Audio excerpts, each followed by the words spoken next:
John Huey. He has appeared on several episodes of this podcast, and he's pretty popular, I must say.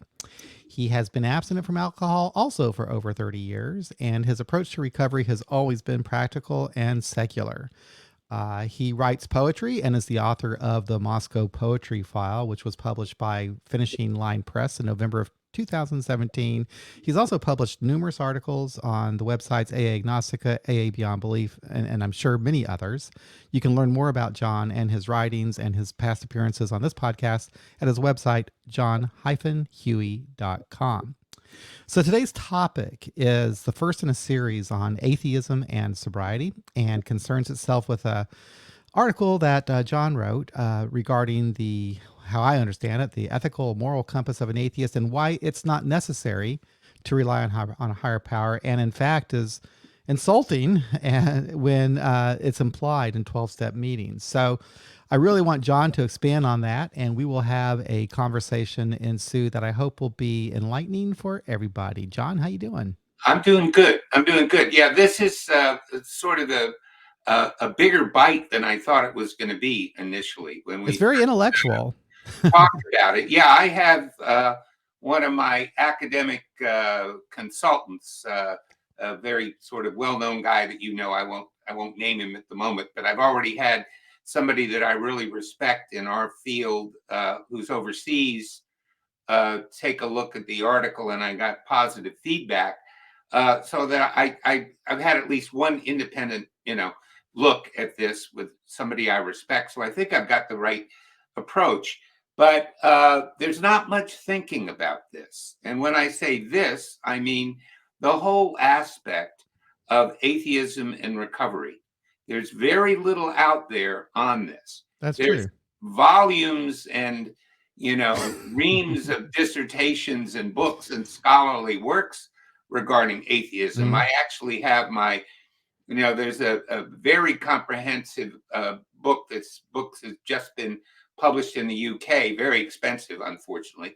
But there's the Cambridge History of Atheism has just been published, and it's on its way over to me. It just came out this month, and I don't purport to be anything like any of the people that appear in the Cambridge History of Atheism. I'm not an academic or a scholar in this field in any way. I mean, it encompasses hundreds of years of Western and Eastern history, and things that are in terms of the academic credentials required to present it in that way, way outside of my scope. When you said that there hasn't been much written about on the subject of atheism and recovery, you're really right. But I thought you were going to say, on the other hand, there are volumes and volumes and volumes written for the religious and religious folks. Well, yeah, I mean, if people even, I was thinking again about this today, about how to get into this whole thing. There are these people that talk about the so-called way of life of the 12-step person. What I've never even if I make it through till January the 3rd, it being the middle of December, I genuinely hope so. I'll have 35 years of being around here, and I've never been able to figure out what the so-called way of life is. It makes no sense to me whatsoever. So, what I'm going to be talking about here is not the way of life of the atheist. Okay. Right. It's the manner of thinking. Interesting. Okay. All right. I'm not going to go into any kind of programmed speak or, programmed learning approach so that, you poor atheists out there can learn how to do it my way or anything like that. I'm going to talk about the manner of thinking in my own mind that's provided a solid foundation for recovery, for, in my case, from alcoholism, in other cases, drugs, in other cases, alcohol and drugs. But, they're all pretty similar in terms of the net goal and the net effect. But as the atheist manner of approaching reality is applied to this, it's wildly misunderstood. Now, the world at large has more misunderstandings about who and what an atheist is than the people that are associated with the recovery communities we're both familiar with that cater to people that are atheist or agnostic or people of non-belief or free thinkers. People call themselves all sorts of things. But even within our own community, when I read and I still am sort of a devoted reader of some of the secular Facebook pages and other, broadsides and communications that come out from our community, it seems that there's a lot of confusion about who and what an atheist is as it regards recovery. And when you say community, you're talking about AA members who identify as agnostic, atheist, or free thinkers, right? AA members or smart recovery members Oh, or okay. LifeSpring Okay. I members gotcha. So really anyone who's what, gotcha. Whatever whatever, program they're in. Okay. I or understand. combination of programs they're in or Okay. whatever. I'm becoming less and less enamored of programs the older I get, and more enamored of net results. Okay. What I want to talk about here. All right. Programs are not of great interest to me anymore. They used to be much more of an interest years ago.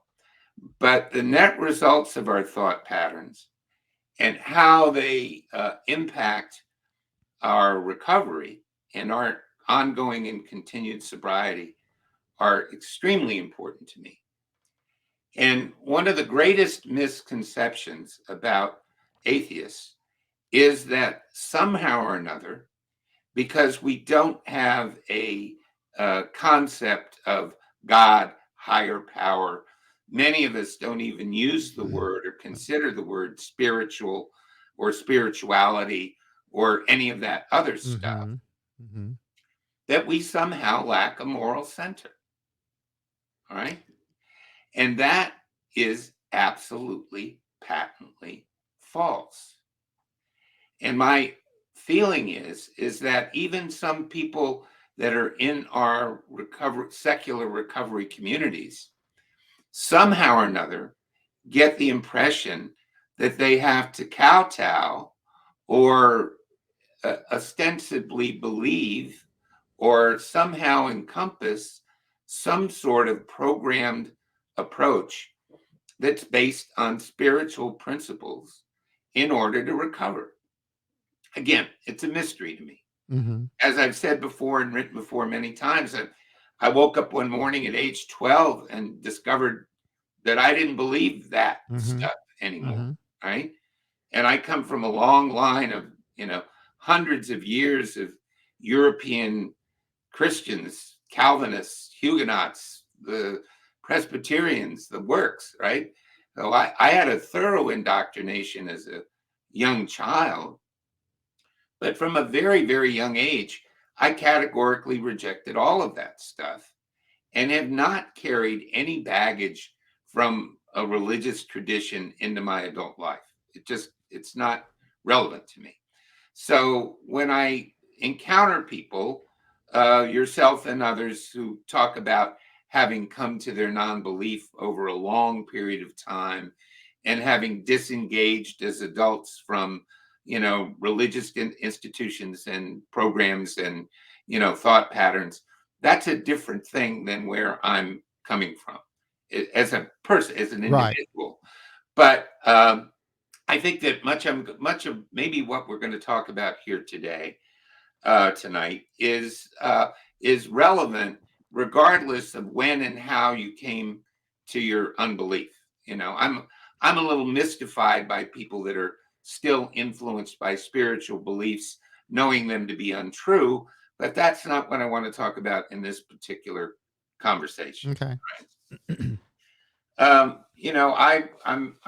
very lucky. I have a real good atheist family here at home. My wife and I share very similar views. She comes from a different culture. She comes from a culture from Kazakhstan, Central Asia.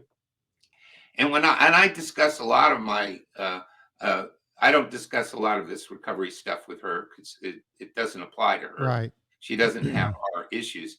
But I do discuss what we think about and talk about. And when I was discussing with her about uh, this series, and what I was going to start off with was a moral center, uh, she said, "Well, that's exactly what the Kazakhs had out on the steppe hundreds and thousands of years ago." And I Hmm. said, "What? Really?" And I said, "Is it like natural law?" And she said, "Yeah, exactly.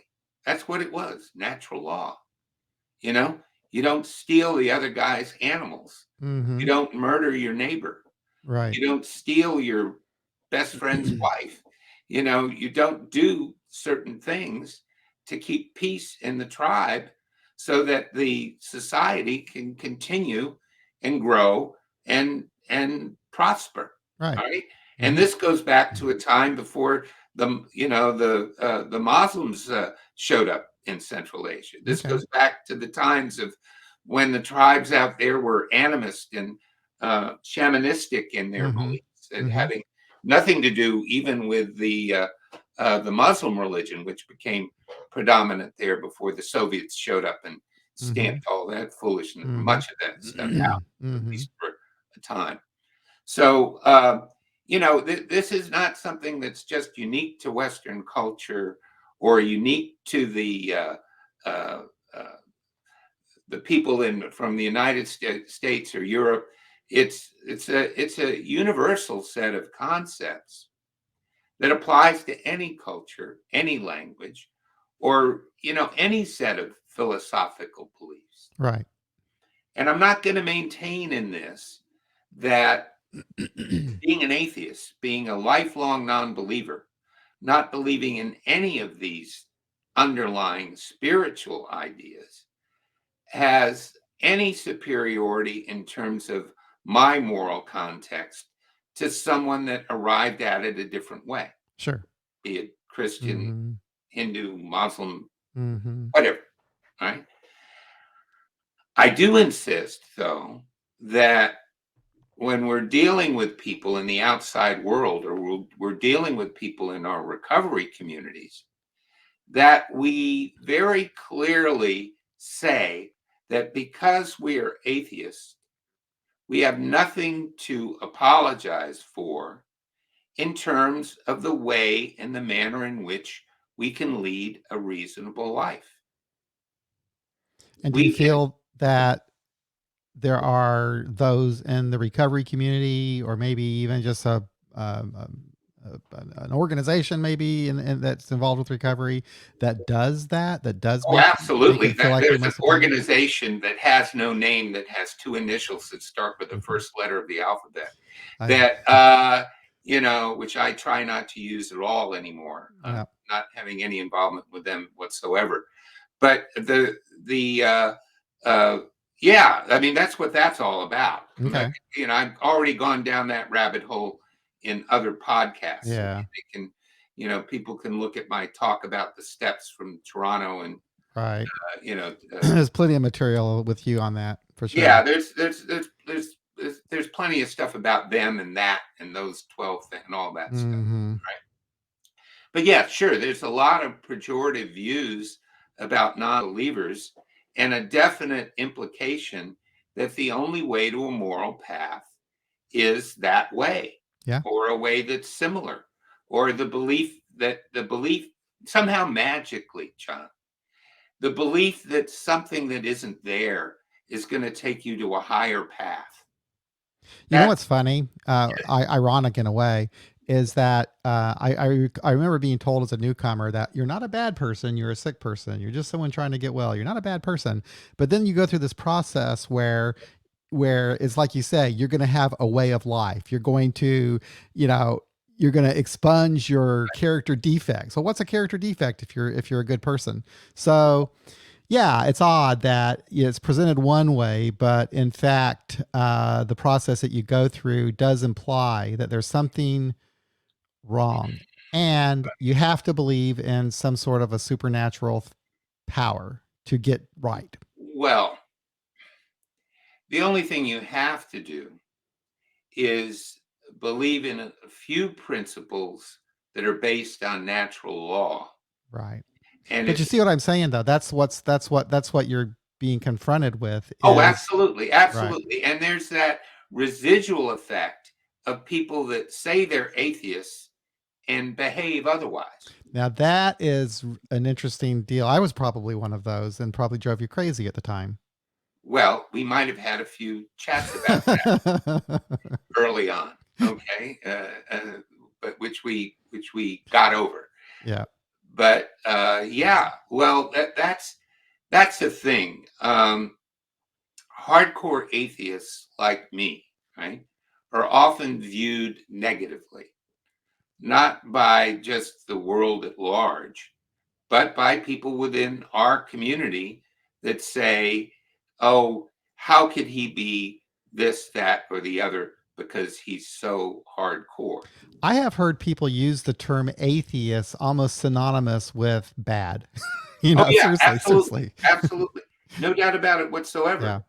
But, you know, if we have so constituted our lives that what I'm going to call and what I call in the article, and I'm not literally following this article, line by line or paragraph by paragraph. It's going to Hmm. be published in conjunction with this talk, and people can make out of that. Yeah, I'm What, looking forward to that. Thank you for that, by the way. It's a really yeah. well written article. Well, thank you. I've got to write. Now I've got to write 4 more of them, and this was like pulling teeth getting the first one out. I'm glad I'm Hmm. giving myself a year to complete this project. Hmm. Hopefully, we'll get it done by our next international convention next October. Yeah. That's what I'm aiming for.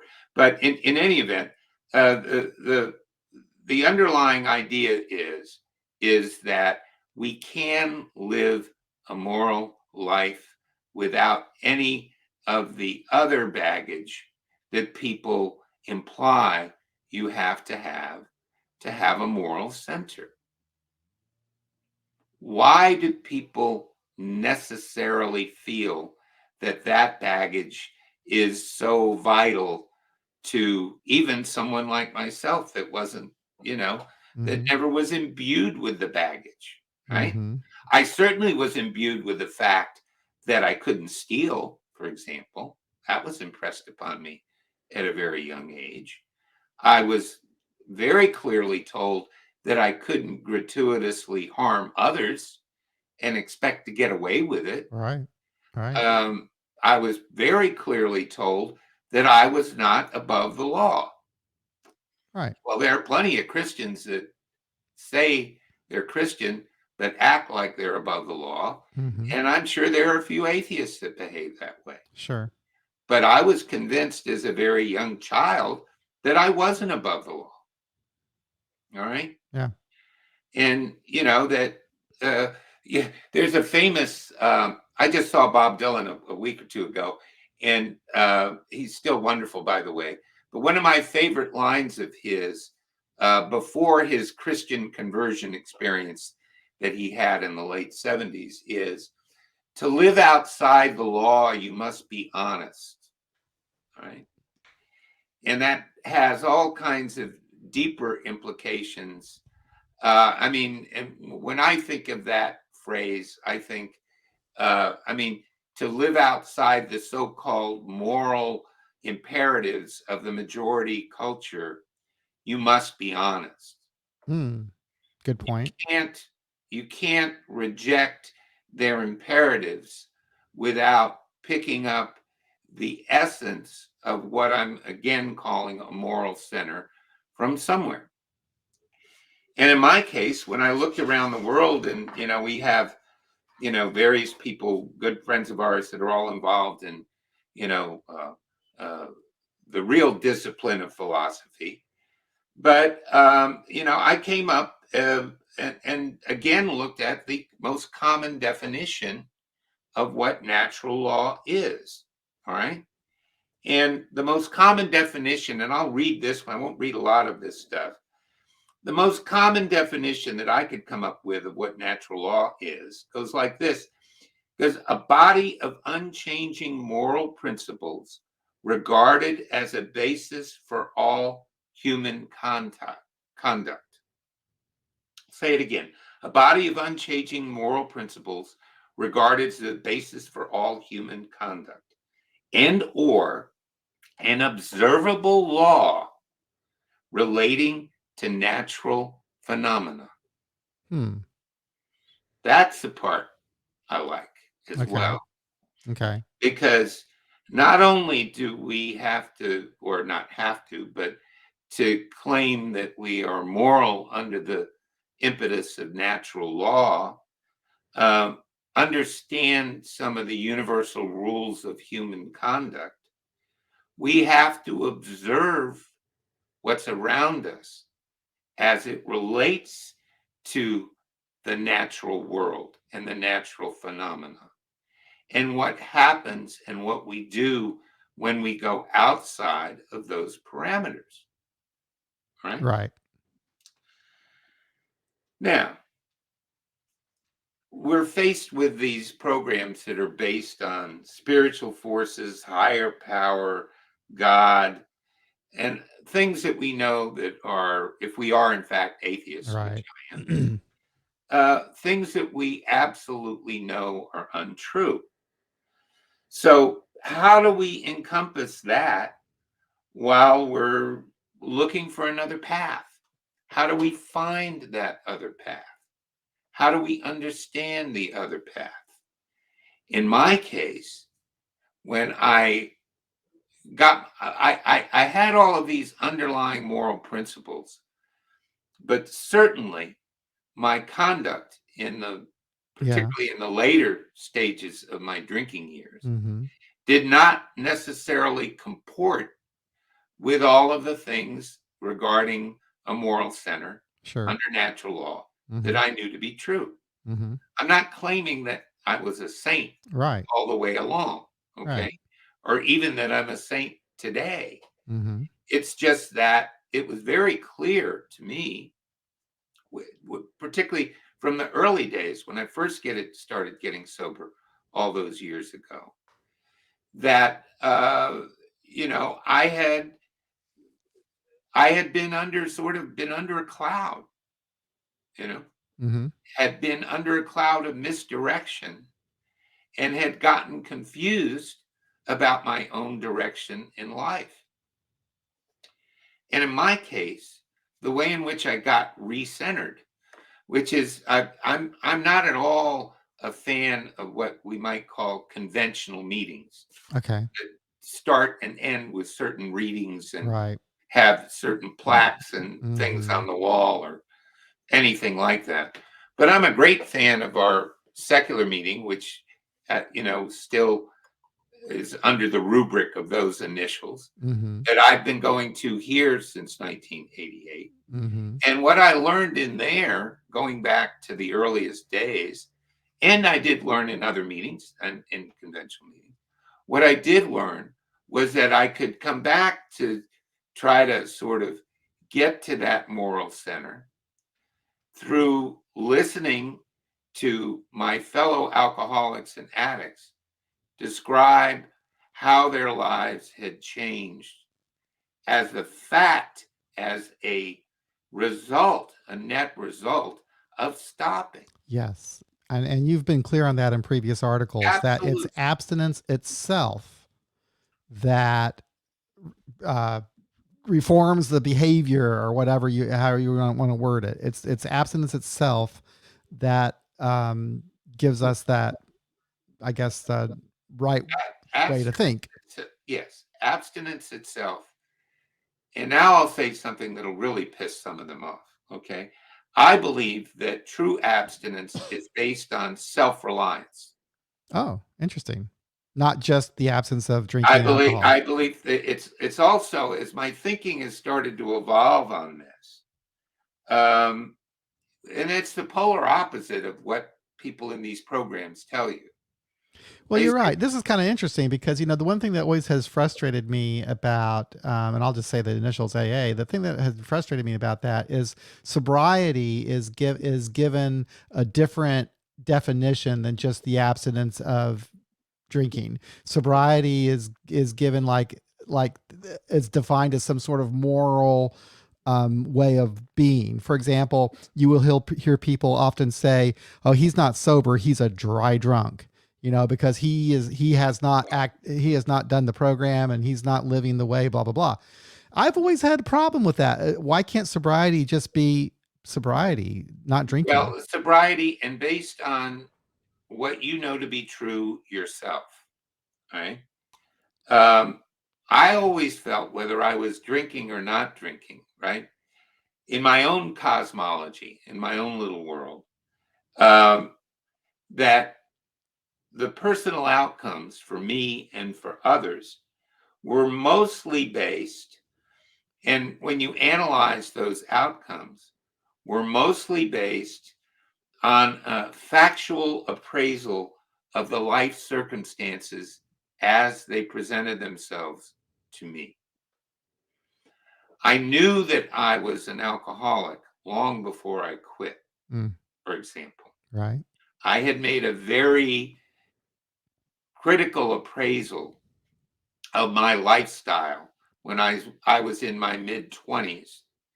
And I knew intellectually that that lifestyle was not good for me. Now, there's a lot of mystery surrounding that fact because I continued to drink for about another 13 years from age 25 to age 38. Anyway, I talked about that part. Mm-hmm. But, when I critically evaluate everything that I was doing and saying and thinking, I don't think I ever got away from a bedrock uh, personal understanding of what actually was going on around me at root. What the alcohol did was confuse that understanding and cause actions and activities that were antithetical to that. Okay. I So do believe you that I are already had the understanding within me, but that it was the alcohol itself that suppressed that yeah, understanding. right. And that makes sense to me. So, but I want to get that understand what you're talking about when you're saying that self-reliance is incorporated into sobriety. Is that because we were not self-reliant when we were drinking problematically? Well, we were not. This is going to be fully developed in yet Okay. another Okay. All right. That's podcast, fine. okay? All Which is right. that sounds like a wash. Since I'm from Washington, it sounds like one of those Washington Gotcha. cop Well, outs. well, But no, I mean, I that if you are really viewing your sobriety critically, you are relying on yourself and the data that presents itself to you, right. not the stuff you're hearing from other people Okay. in terms of your ultimate direction. That makes Your sense to me. ultimate direction comes from you, Right. not from someone else. These Okay. program people, even these so-called secular way of life 12 steppers, imply that your direction comes from somewhere else. Now, Okay. the examples you use to enhance your life and enhance your understanding of your direction, you see in the observable world. Okay. And you properly and correctly incorporate those observations into what you know to be true. Now, again, it's going to be Uh-huh. further examination is Okay. called for of that. But that's a general idea of where, and it does sort of fit into this whole idea of natural law, moral center, something that arises naturally from what is true, Mhm. not what is given to you by someone else, by something that you know to be true as a result of engaging in the material world. Right. Okay. This In reminds me of just the of what this country was founded on, the idea of natural law, or John Locke, that our rights are natural; they're not given to us by anybody. No, well, I mean, it's in given to us by God, there's somewhere in there it says given to us by God. Oh gosh, it's amazing how things were changed and perverted Mm. over the years. Remember that In God We Trust wasn't on the money until like The 50s? 1955 or Yeah. something.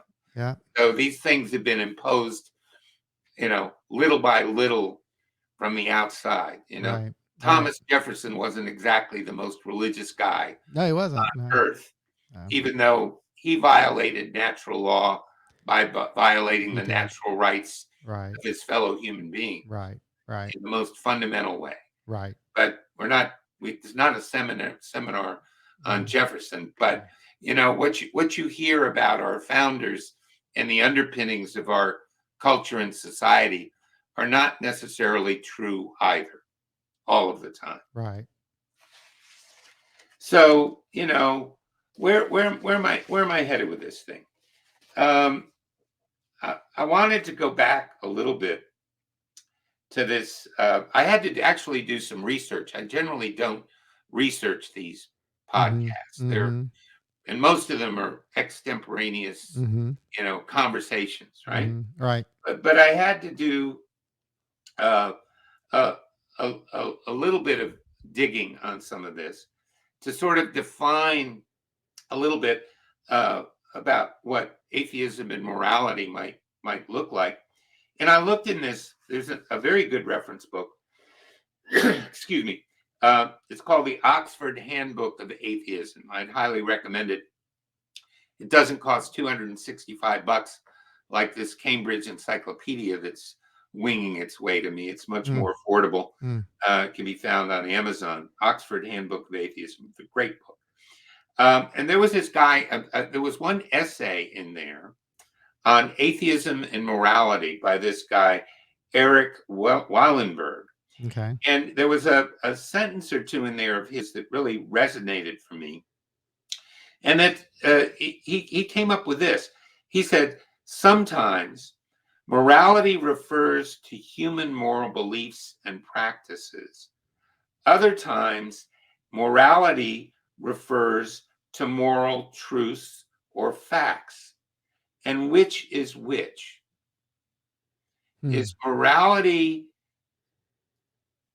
really evolved from, you know, human moral beliefs and practices, as in religious practices? Or is it evolving from what we know to be factual, what we see as the facts at hand?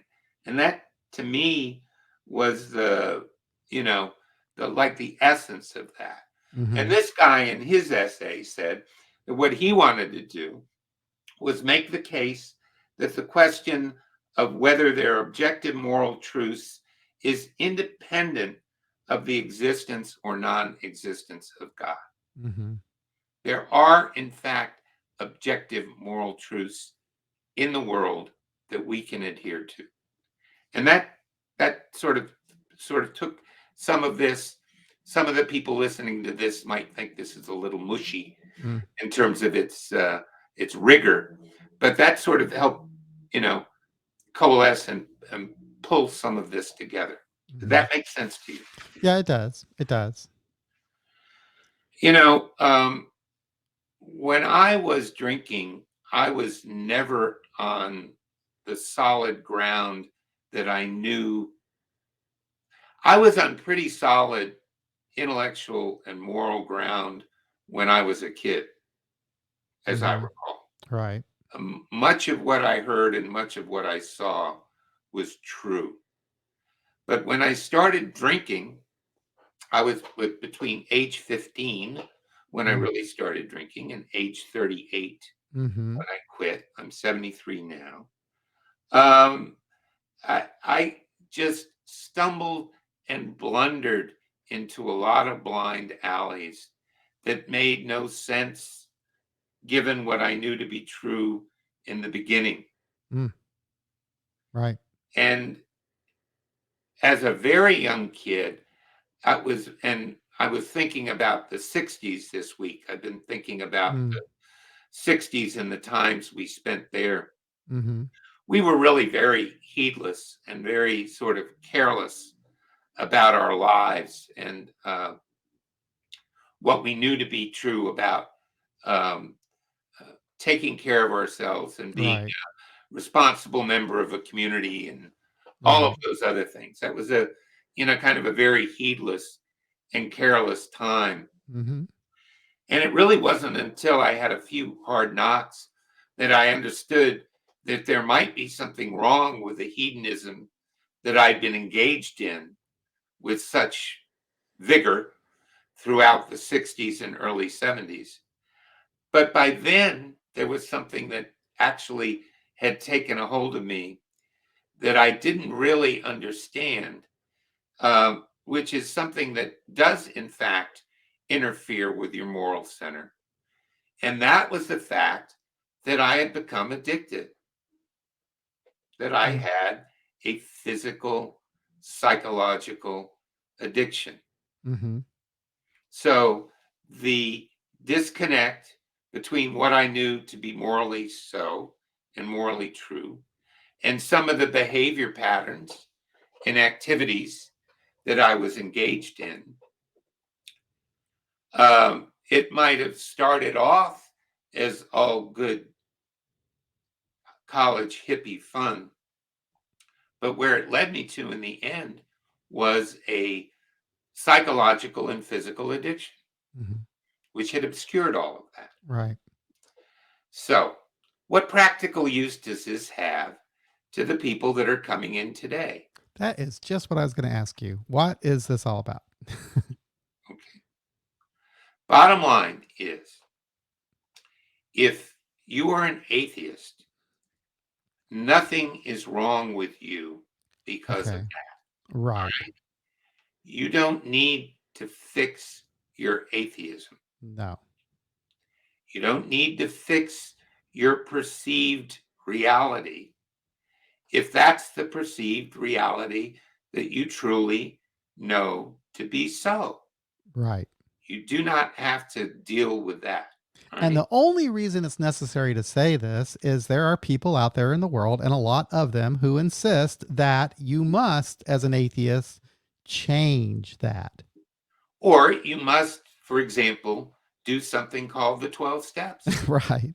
Right. which, I find to be nothing but, no matter how you write them down, watered down first century Christianity.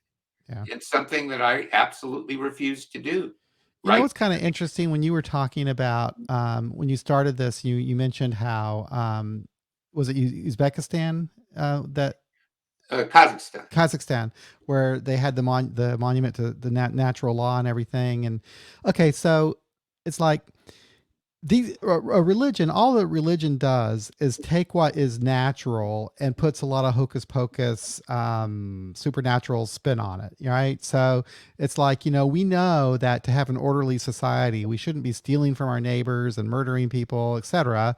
And so we have to have these. We have to have some sort of behavior that's acceptable to operate as a society. And I think what happened is in ancient times, they put religion as a way to coerce people in some way to Well, obey these, it's right? it's all witch doctors and shamans Yeah. and But what they're doing, Buddhists. they're laying it out like, they lay out Hammurabi's code, or they lay out the Ten Commandments or whatever, as if it put it in that language, which was totally unnecessary because, it's just like the damn 12 steps. They put it in that language, but all that is, in my opinion, is what a person would naturally do anyway, leaving out all the God stuff. Well, yeah, I mean, God is put into everything in our society because that's how people evolved, I guess.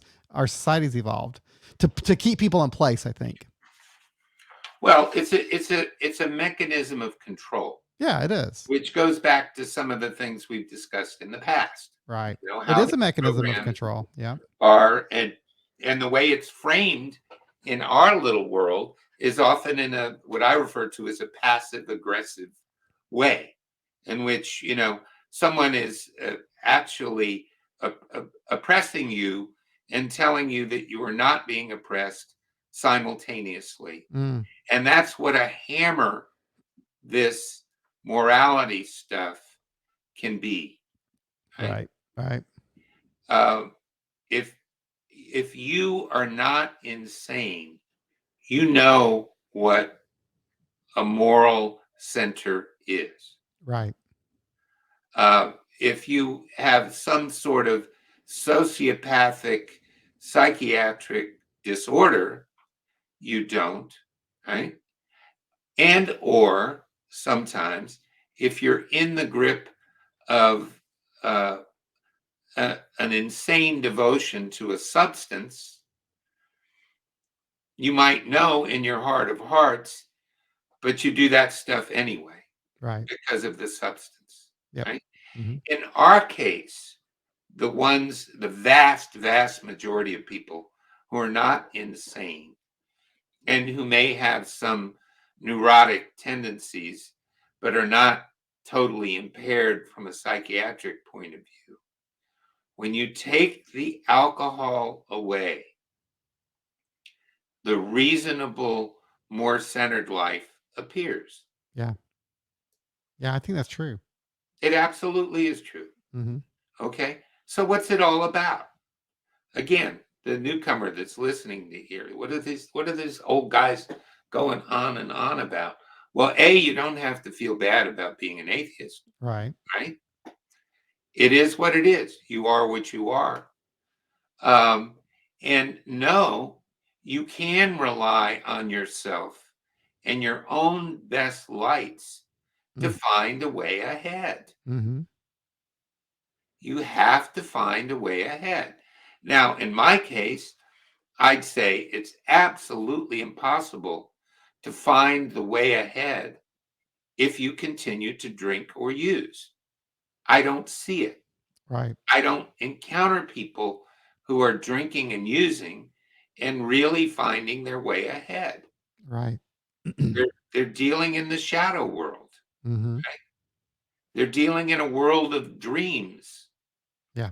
But I'll be goddamned if I'm going to substitute the world of dreams that I lived in all those years using all that alcohol. If I'm going to substitute that world of dreams for another one, That's interesting. Yeah. I'm not substituting one world of dreams for another. Right. I'm not substituting my alcoholism for your delusions. Hmm. I'm not going to subscribe to that, which is back to that phrase, which is going to be very problematic for many, self-reliance. Right. Because if I'm not going to rely on you and your ideas, whose ideas do I have to rely on? Yeah. No, I totally think that self-reliance is very important. It's critical, and it's yeah, it's really yeah, you know, I you know my story and how I got sober, Right? and unfortunately, self-reliance was you would be shamed for being self-reliant, you know, but self-reliance is incredibly important for one's self-esteem, for just being able to manage your life, to have some degree of control. It's what it's all about, in my opinion. It's what getting sober and being in recovery is about. Is learning to be self-reliant. It's incredibly important, and it's too bad that there's a large percentage of people out there in the recovery community. And I don't want to get into debates with them. I don't give a damn how somebody gets sober, but it is a shame that the idea is put across to other people. You know, it's okay if you believe that for yourself, but to put it across to someone else that they can't be self-reliant, that's an issue.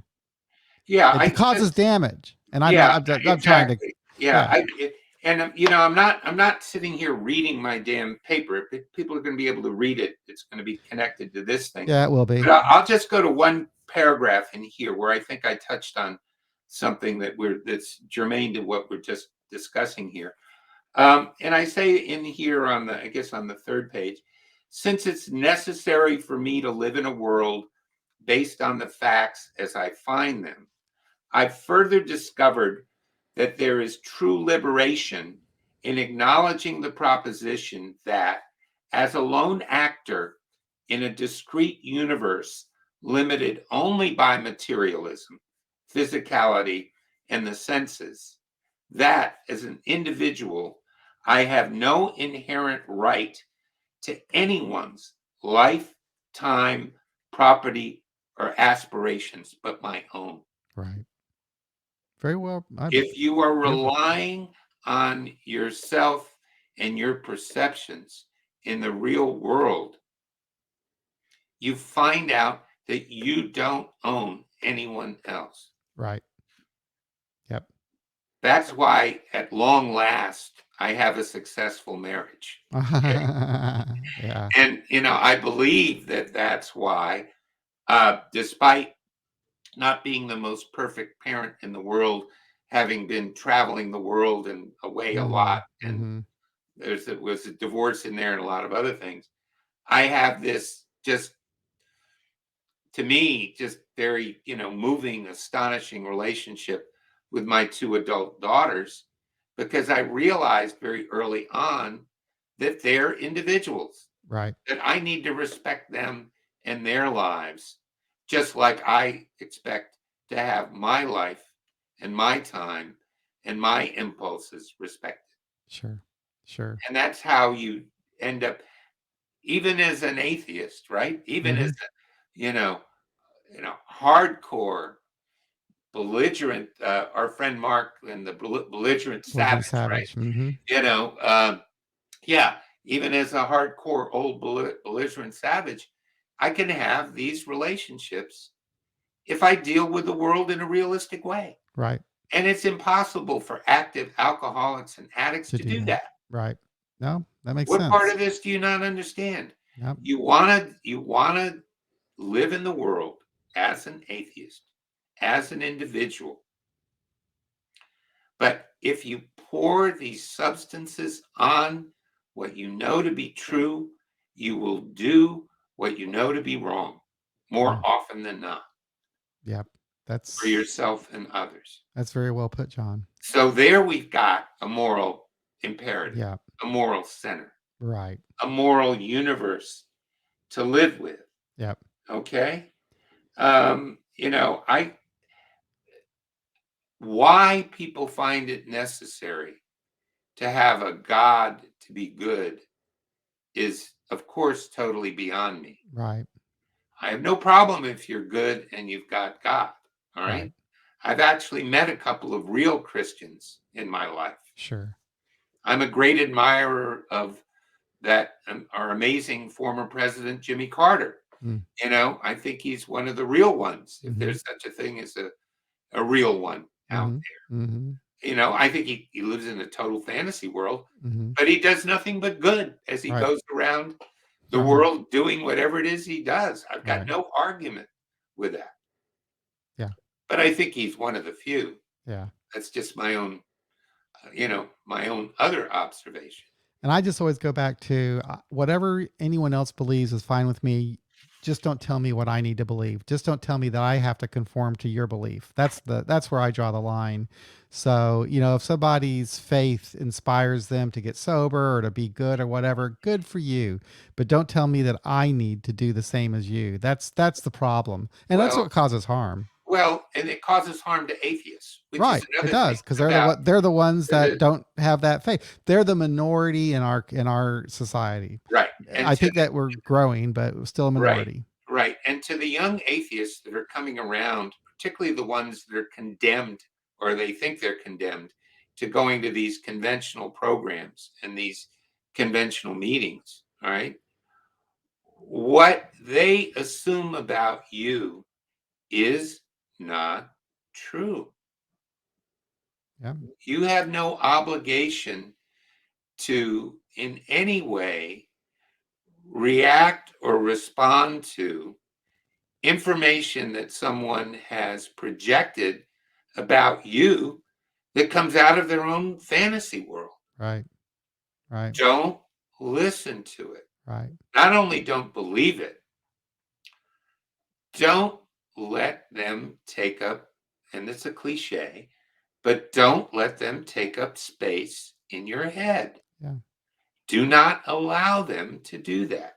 Yep. because they're going to try to do it by using this word sponsorship. Mm-hmm. They're going to try to do it by using these steps. They're going to try to do it by getting you to believe how it works, for example, Mm-hmm. right? Or getting you to believe the chapter used to be called Dr. Right. Alcoholic Addict, which is now called Acceptance is Right. the Answer, I believe they call it. Right. All right. They're going to try to get you to believe all of that stuff, not because it's true for you, but Mm-hmm. because that's what they want you to believe. Right. Yeah. Well, unfortunately, people will assume that that we all have to believe the same, and that's just false. So tell me this, John. Where do you plan on going with the series? What are you Well, going to write yeah, about next? I've got some ideas about this, and this will morph over the next, months, all right? But the next one is going to be maybe the most difficult one is the next one. I am going to write a whole essay about personal responsibility and what it means Okay. and how important it is. Some of it may be a bit redundant I'm going to, of course, listen to the recordings of this and, you know, look at what's been written before and do a little bit more digging around. But I think that's something that needs to be gone into in depth. And it's the whole idea, the underlying idea of that podcast will be that, human rights are conferred on the individual by people, by yourself, by men, not by God. You Mm-hmm. don't Right. derive your human rights from off planet. All Right. right. That's going to be another underlying thing. Then, the third podcast, I'm thinking of talking about uh, uh, in postulating that abstinence for the atheist alcoholic addict generally leads to the enhancement of human development. How is that development influenced and sustained by your atheism? Mm-hmm. How is your development as a human being enhanced by atheism in and of itself? Or how can atheism enhance your development as a human being? That's going to require a little bit more diving Yeah. on Okay. my part. Okay. And I've got some ideas jotted down about that one, about the Mm-hmm. third one. But Mm-hmm. then the fourth one, um, the note on it is, since atheism is intuitive and individual and inherently of this earth, how does such a position, when well founded, enhance a sober life? Okay. I say somewhere in this first essay, is this all there is? Yeah, you betcha. Mm-hmm. Okay. Mm-hmm. This is all there is. Mm-hmm. All right. We are on this earth for a defined period of time. We don't get do overs. When time is gone, it's gone. Right. And now I see how short time is. Mm-hmm. It took me far too long to appreciate the value of time. Right. So, uh, uh, I'm gonna talk a little bit about in that one about, how does such a position, knowing that we're only here, right? We're not anywhere else. How does that position enhance your life? Some people are afraid of that. Mm-hmm. Okay, they think, oh my God, this is all there is. Right. Well, that could be a great joy as well. And I Right. want to talk a little bit about that. And the other thing is, the last thing, the number 5, atheists are often accused of believing in nothing. I think Mm. even Wilson says it somewhere. Yeah. How can Right. you Yeah. live a Yeah. life when you Right. came from nowhere, believed nothing, and are Right. headed into the darkness? Right. They use that. Okay. Oh, you believe in nothing. How can you have a meaningful life? Well, uh, you know, I don't think atheism is a declaration of the absence of things. I think it's a declaration of the presence of things. Yeah. And uh, it, you know, it, but it puts the responsibility for framing reality on you. It, these other things take the responsibility for framing reality and put it on someone else. Right. Nobody said it was easy. All right.